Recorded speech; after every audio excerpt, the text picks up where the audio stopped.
in on the broadcast. Nitish Kumar has met the Union Home Minister Amit Shah. So ahead of the oath-taking ceremony, Nitish Kumar has met Home Minister Amit Shah. The meeting taking place. Remember, the Chief Minister, he will be taking oath shortly, and he is meeting the Union Home Minister. And my colleague Pragya is joining us on the broadcast with the details. So Pragya, in fact, we're told that late in the evening as well, the Union Home Minister Amit Shah was in Patna, held meetings with the BJP as well as the JDU leaders. In fact, Mohit got us that update as well. And Mohit, we're told ahead of the oath-taking ceremony, Nitish Kumar has just met the Union Home Minister Amit Shah.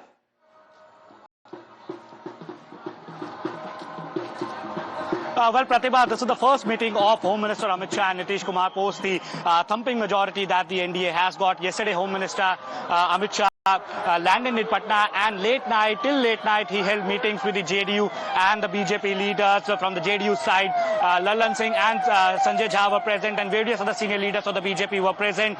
And clearly this meeting is to convey best wishes for forming the government. And also yesterday the composition of cabinet was finalized with the JDU and the BJP leaders by Home Minister Amit Shah. And perhaps that is why this is a courtesy meeting that has happened. But look at these visuals over here. The dignitaries have started arriving over here. You can see that how the NDA leaders of various states have started arriving over here. These are the convoy. These are the exclusive visuals that we are getting for our viewers, that how it's a massive show of strength. And just before the oath-taking ceremony, Home Minister Amit Shah, the Chanakya of the Bharatiya Janata Party, somebody who has been closely associated with the Bihar elections, he has held various meetings on the ground. He has met Nitish Kumar, and shortly from now, Prime Minister Narendra Modi would be reaching here. Look at these colors over here.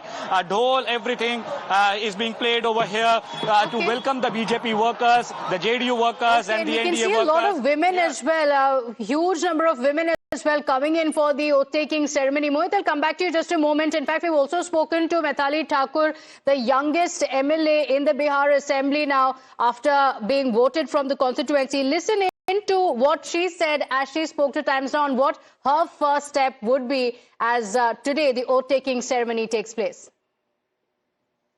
इस वक्त हमारे साथ मौजूद है इस जीत पर मैथिली क्या कहेंगे? आज शपथ ग्रहण समारोह है, क्या देखिए कितना अच्छा लग रहा है, बहुत ही अलग माहौल है, कार्यकर्ताओं में उत्साह है, देखते हुए आ रही है, सबसे मिलते हुए आ रही है। आपके चेहरे पे ये खुशी, साड़ी भी आपकी बहुत कुछ कह रही है। बिल्कुल, हमारा फेवरेट कलर है, फेवरेट साड़ी है। एक बात बताइए, इतनी भारी बहुमत जो मिली है उसके बाद आप लोगों का दायित्व बढ़ जाता है, सबसे पहला काम आप क्या करेंगे? अपने क्षेत्र में तो बहुत सारे काम करने हैं। जैसे मैंने वादा किया था कि मैं कुछ नए उद्योग को स्थापित करूंगी, तो मैं तो जिस दिन हम लोग का रिजल्ट आया उस दिन से लग गए लोगों को जोड़ना कि आप आइए हमारे क्षेत्र में आके अपना काम करिए, बाकी हम लोग का जो काम होगा वो करेंगे। बीच में मैथिली ठाकुर थोड़ी उदास हो गई थी, लेकिन जीत के बाद मैथिली ठाकुर अलग अंदाज में नजर आ रही है। अरे वो भूल गई मैं 2-3 दिन मुझे थोड़ी परेशानी हुई थी। महिलाओं के लिए क्या कहेंगे? बिहार की महिलाओं, मैं सबके लिए काम करने आई हूँ, सबके लिए काम करने आई।